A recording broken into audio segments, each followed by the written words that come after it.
السلام علیکم ورحمۃ اللہ تعالیٰ وبرکاتہ۔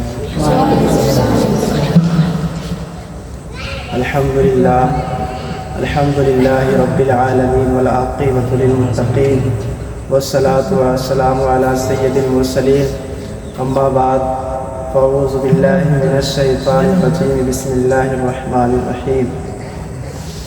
ولا تقربوا الزنا، آمنت باللہ صدق اللہ العلی العظیم وصدق رسولہ النبی الامین المتین المبین الکریم، ونحن علی ذلک لمن الشاہدین والشاکرین والحمد للہ رب العالمین۔ حضرات، آئیے ہم اور آپ سب سے پہلے سبز گنبد میں آرام فرمانے والے آقا جناب احمد مجتبیٰ محمد مصطفیٰ صلی اللہ تعالیٰ علیہ وسلم کی بارگاہ میں جھوم جھوم کر درود پاک کا نذرانہ پیش کریں، پڑھے بآواز بلند اللہم صلی علی سیدنا محمد بارک وسلم، صلو علیہ صلاۃ والسلام علیک یا رسول اللہ صلی اللہ تعالیٰ علیہ وسلم۔ کہ نبی کا چاہنے والا ہے دنیا دار تھوڑی ہے، کہ نبی کا چاہنے والا ہے دنیا دار تھوڑی ہے، غلام احمد مختار ہے غدار تھوڑی ہے۔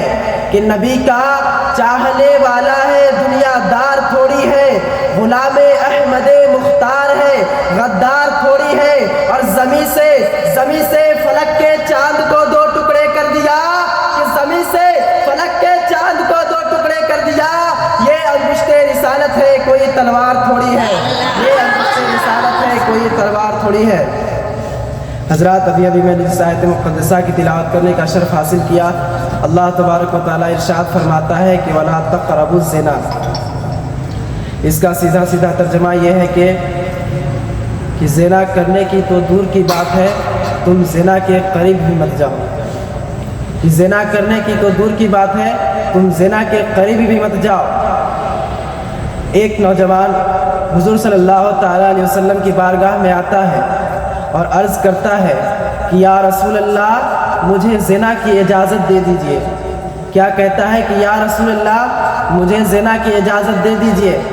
قربان جاؤ مسلمانوں، اسلام کے پہلے خلیفہ حضرت ابو بکر صدیق بھی موجود ہے، اسلام کے دوسرے خلیفہ حضرت عمر فاروق بھی موجود ہے، اسلام کے تیسرے خلیفہ عثمان غنی بھی موجود ہے، اسلام کے چوتھے خلیفہ حضرت علی مرتضیٰ رضی اللہ تعالیٰ عنہ بھی اس مجلس میں موجود ہے۔ مگر اس نوجوان کی ہمت تو دیکھو، مگر اس نوجوان کی قوت تو دیکھو کہ وہ کہتا ہے کہ یا رسول اللہ، مجھے زنا کی اجازت دے دیجئے، مجھے زنا کی اجازت دے دیجئے۔ اتنا سننا تھا کہ تمام صحابہ کرام کھڑا ہوتے ہیں اور اس نوجوان کے کرتے کو پکڑتے ہیں اور کہتے ہیں کہ اے نوجوان، تو کس چیز کی اجازت مانگتا ہے، کس سے تو اجازت مانگتا ہے؟ کہ اس کے بارے میں پہلے ہی قرآن مجید میں نازل ہو چکا ہے کہ وَلَا تَقْرَبُوا الزِّنَا، کہ زنا کرنے کی تو دور کی بات ہے، تم زنا کے قریب بھی مت جاؤ۔ تمہاری مجال کیسے ہوئی یہ سوال کرنے کی؟ مگر میرے حضور فرماتے ہیں کہ اے میرے صحابہ کرام، اسے چھوڑو، اطلحوا منی، میرے قریب کرو، اس کو چھوڑو، میرے قریب کرو۔ تمام صحابہ کرام اسے چھوڑتے ہیں اور میرے حضور کے قریب کرتے ہیں۔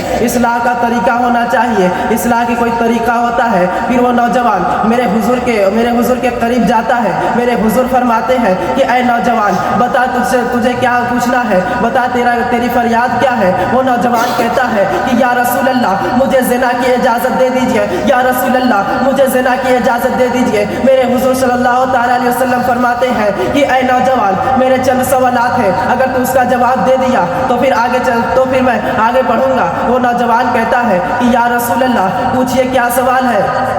تو وہ نوجوان کہتا ہے کہ یا رسول اللہ، مجھے زنا کی اجازت دے دیجئے۔ تو میرے حضور فرماتے ہیں کہ میرے چند سوالات ہیں۔ تو وہ نوجوان کہتا ہے کہ پوچھئے۔ تو میرے حضور فرماتے ہیں کہ اے نوجوان، بتا، اگر تجھ سے تیری بیوی زنا کی اجازت مانگے گی تو کیا اپنے بیوی کو زنا کی اجازت دے گا؟ وہ نوجوان کہتا ہے کہ یا رسول اللہ، میں غیرت کے مارے مر جاؤں گا، میں شرمندہ کے مارے مر جاؤں گا، مگر اپنی بیوی کو زنا کی اجازت نہیں دوں گا۔ پھر میرے حضور فرماتے ہیں کہ چل ٹھیک ہے، آگے چلتے ہیں۔ میرے حضور فرماتے ہیں کہ اگر تجھ سے تیری بیٹی زنا کی اجازت مانگے گی تو کیا اپنی بیٹی کو زنا کی اجازت دے گا؟ کیا تو اپنی بیٹی کو زنا کی اجازت دے گا؟ وہ نوجوان کہتا ہے کہ یا رسول اللہ، میں اپنے جسم کے قطرہ قطرہ بہا دوں گا، مگر میں اپنی بیٹی کو زنا کی اجازت نہیں دوں گا۔ میں اپنے جسم کو قربان کر دوں گا، مگر اپنی بیٹی کو